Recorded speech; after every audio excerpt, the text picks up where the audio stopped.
Mga ka-siblings, dito tayo ngayon sa Anunas, ayan, no? Anunas, Sabado ng umaga. Dito kami. Ayan yung aking mga paninda, ayan, no? Ayan yung aking mga paninda. Yung mga kasama ko doon nakatambay, ayun, no? Ayun yung, busy yung mga kuya ko doon, eh. Yung mga kuya ko, busy sila. Si Kuya, si Bino, si Joko, si Pempem. Eh, tsaga-tsaga lang talaga dito sa sa Lunas. Ang benta natin ngayon ay naka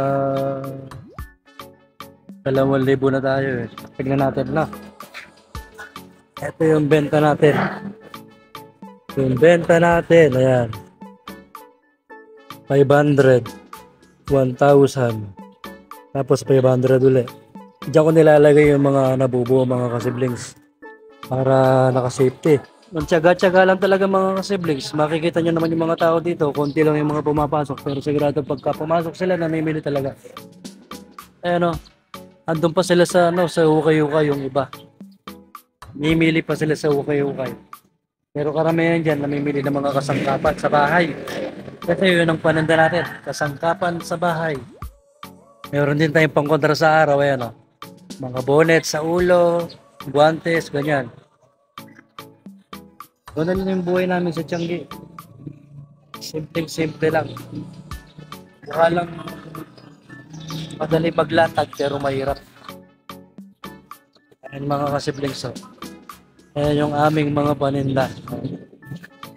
Ayan o. Ayan yung iba natin tinda mga kasiblings. Mga tools, kandado, panghugas ng plato, blower. Diba? So yun, naka 2,000 tayo, no? Tapos dito sa lagayan ng benta, tignan natin, no? Ito yung lagayan ko ng benta, oh, maliit na timba. Laman niya mga kasiblings. Meron pa tayo ditong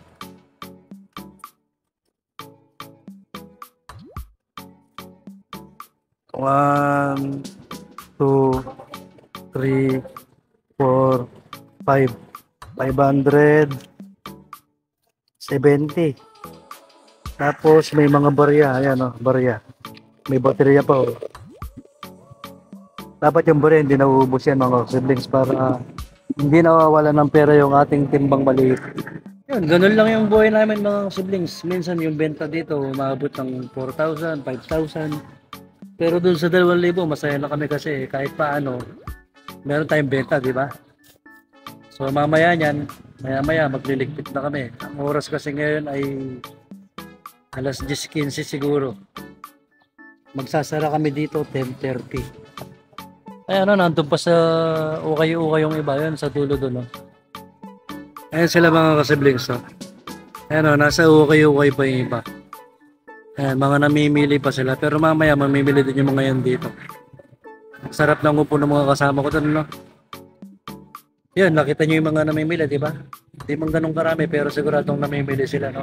Kaya pinagtsatsagaan namin tong Barangay Anunas. Malaki yung tulong to sa amin ng mga nagtitinda dito sa Tiangge. So yun na lang muna mga kasiblings. Subukan natin mamaya mag-live sa sa Barangay Gawayan sa YouTube din. Hanggang sa muli.